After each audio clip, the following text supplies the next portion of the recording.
Buenos dias, buenas tardes, chiquilhos. Olha aí quem tá chegando. É ele, o pequeno, grande professor Tio Igor, certo? Estamos aqui pleníssimos, jogantes e tudo mais, para mais uma aulinha de língua portuguesa, tá? E a aula de hoje, ela é importantinha, tá? Porque é conteúdo para prova parcial, tá?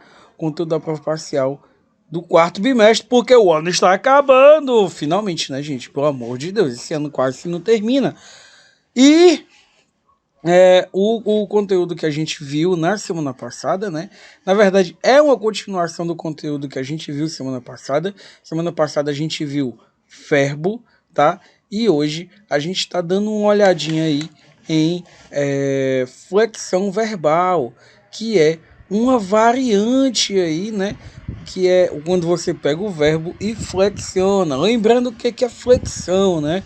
É quando a gente pega uma classe gramatical e aí a gente flexiona ela em gênero, número, grau, certo? Intensidade, modo, essas coisas. E a gente, semana passada, a gente viu que era verbo. Nessa aula, a gente vai fazer a flexão verbal, tá? A gente vai ver, na verdade, dois tipos de flexão verbal. E são esses tipos os que vão para a prova, tá? Então, vai estar bem simples, bem facinho. Se você entender o que é verbo, vai ser fácil, rápido e dinâmico. Mas vamos lá. Para você lembrar o que é verbo, verbo é a classe de palavra que indica uma ação, mudança de estado ou fenômeno climático. Pronto, fenômeno climático, tá? Então, se você sabe fazer, bom para você. Eu não sei falar essa palavra não. Então, aí o que acontece? O verbo ele vai indicar ação, fenômeno climático ou mudança de estado, tá? Quando você fala isso, então eu posso dizer assim, Cleitinho caiu no chão. Qual foi a ação praticada? Cair, na verdade. Então, cair é verbo. Tio Igor comeu todas as empadinhas. Então, qual é a ação? Comer. A capivara correu corajosamente. Que não tem capivara medrosa. Então, a capivara correu corajosamente. Quando eu digo a capivara correu corajosamente, qual é a ação praticada? Correr. Chover. Chover é verbo? É um fenômeno climático, certo? É um fenômeno climático. Então, ventar, chover, nevar, tudo isso aí é fenômeno climático. Se é fenômeno climático, é verbo, tá bom? Então, correr, jogar, cair, brincar, empurrar, enfim, tudo isso aí é verbo, tá, gente? Aí lembra também que a gente tem no verbo as três conjugações. Primeira conjugação, né? São os verbos terminados em AR. Segunda conjugação, verbos terminados em ER. E a terceira conjugação, verbos terminados em IR. Lembramos também que o verbo por, verbos terminados em OR pertencem a segunda conjugação, porque antes se chamava, era o verbo poer, né? Era o verbo poer. E por esse motivo, eles pertencem à segunda conjugação, tá bom? Acho que é mais importante. Sim. Aí ele vai ser dividido em alguma. Ele pode ser flexionado, né? O verbo ele vai cair em cada tempos verbais, né? Então ele pode ser conjugado no passado, presente e futuro, na primeira, segunda e terceira pessoa de discurso. Para você que não lembra o que é primeira, terceira, segunda e terceira pessoa de discurso, são quem fala, quem ouve e o assunto, tá? Então, quem fala, quem ouve o assunto. Primeira pessoa, quem fala. Segunda pessoa, quem ouve. Terceira pessoa, o assunto. Lembra do caso do estilo da fofoca? Primeira pessoa é quem conta a fofoca, a segunda pessoa é quem ouve a fofoca e a terceira é a fofoca. No singular, eu, tu, ele, primeira, segunda e pessoa respectivamente, e no plural, né, nós, vós, eles, tá? Respectivamente, primeira, segunda e terceira pessoa do discurso. Entendemos já, recapitulamos tudo, então vamos para o nosso... Quanto tempo eu fiquei falando? Deixa eu ver. Meu Deus, eu passei 5 minutos falando recapitulação. Recapitular bonito, né? Mas vamos lá. Flexão verbal, gente. Flexão verbal é sucesso demais. Demais. Bem fácil. Primeiro a gente tem que entender os tempos verbais, tá? Eu falei agora pouco tempo sobre tempos verbais, mas vamos lá. Para demonstrar ideias, atitudes, acontecimentos do momento, do passado ou do futuro, usamos as palavras na maioria de nossos atos de comunicação. Então, sempre que a gente vai falar, né, sempre que a gente quer se comunicar, a gente fala, né? Quase sempre. Porque também tem... A gente pode se comunicar por um desenho e tudo mais, mas enfim, quase sempre a gente usa a fala como meio de comunicação. Os tempos verbais indicam quando ocorre a ação, estado ou fenômeno expressado pelo verbo. Então, gente, semana passada a gente viu também o gerúndio, né? Aliás, os modos verbais, né? Que é o gerúndio, o gerúndio, o particípio e o infinitivo. Na verdade, é forma nominal, gente, porque o modo verbal vai entrar hoje, né? É as formas nominais do verbo.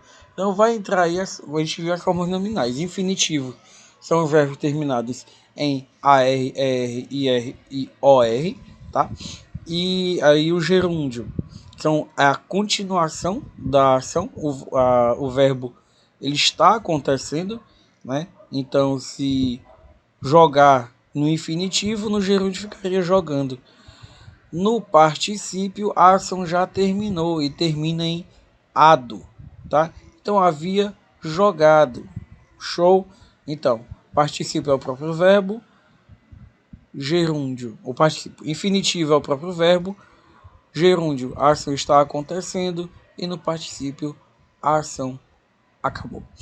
E aí, o que acontece? Os tempos verbais indicam quando ocorre a ação, estado ou fenômeno expressado pelo verbo. Perceba que o gerúndio ele afirma que a ação está ocorrendo, mas a gente vai ter aí, ó, opções, tá? Porque quando a gente usa tempos verbais, esses tempos verbais indicam quando essa ação foi praticada, se foi no passado, se ela foi no presente ou foi no futuro, tá? Ou foi não, né? Será no futuro.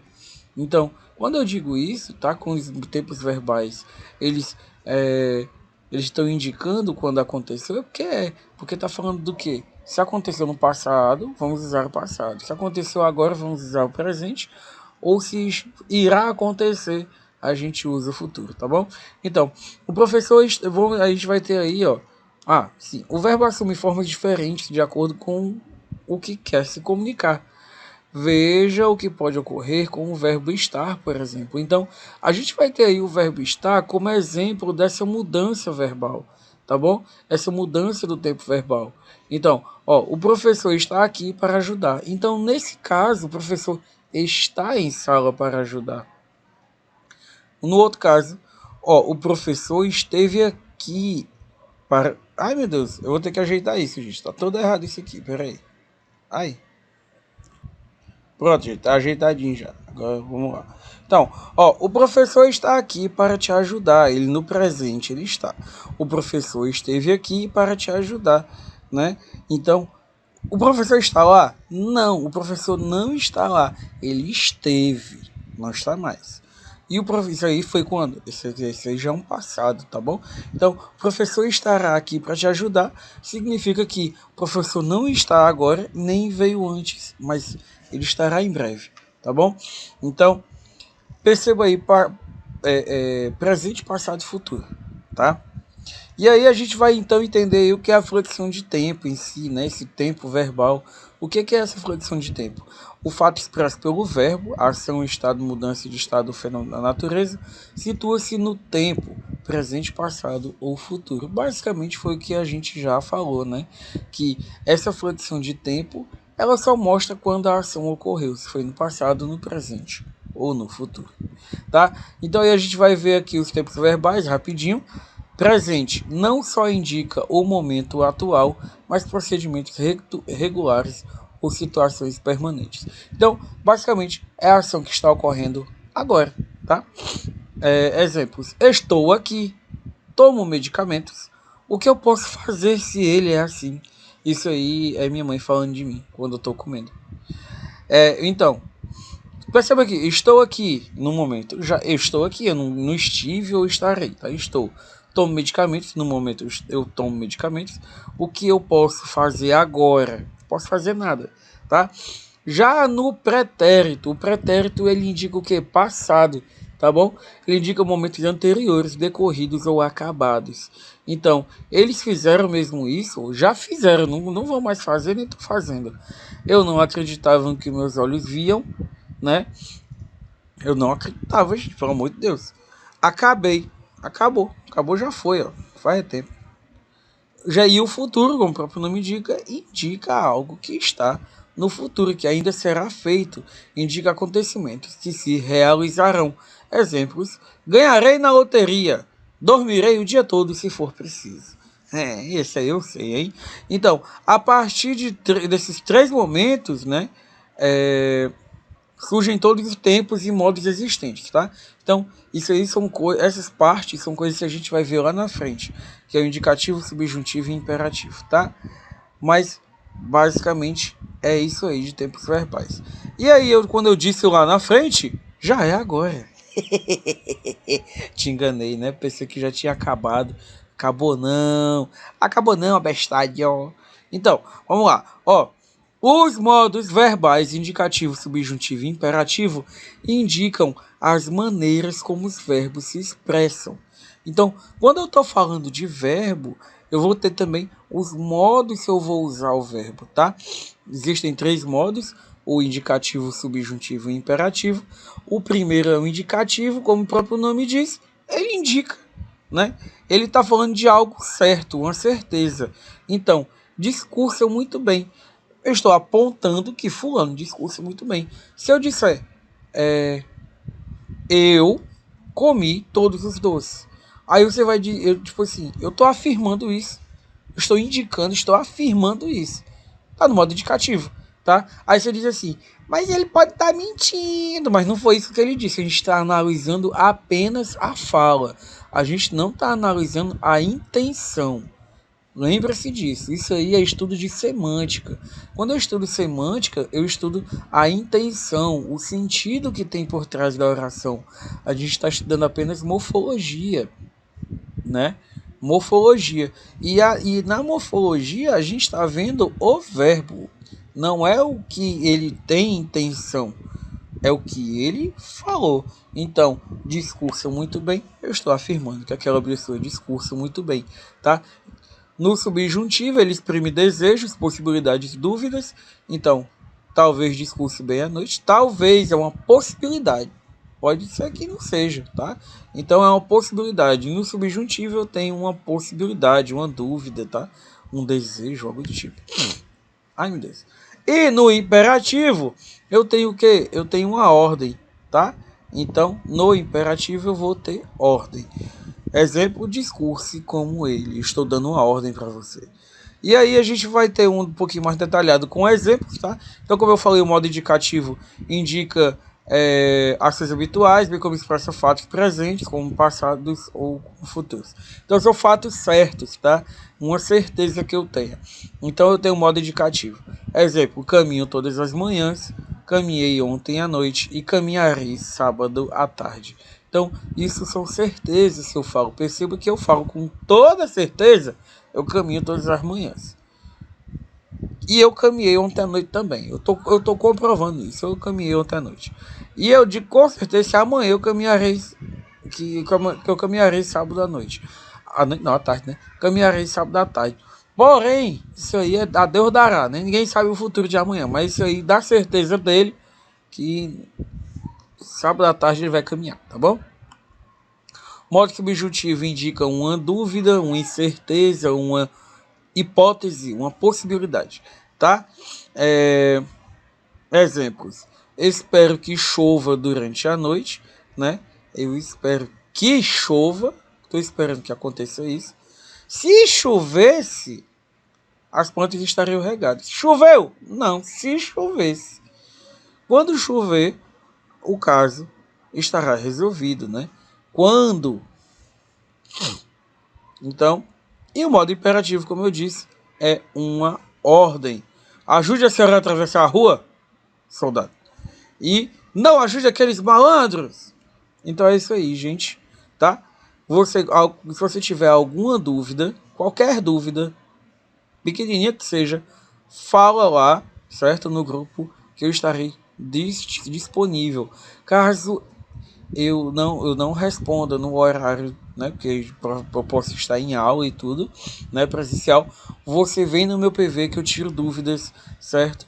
De vocês, pleníssimo, até as 8 da noite. Depois das 8 da noite eu vou jantar e eu não quero ver minhas séries também, gente, porque eu com saudade das minhas séries. E é isso aí, gente. Ficamos por aqui. Beijo, beijo, beijo. Tchau, tchau.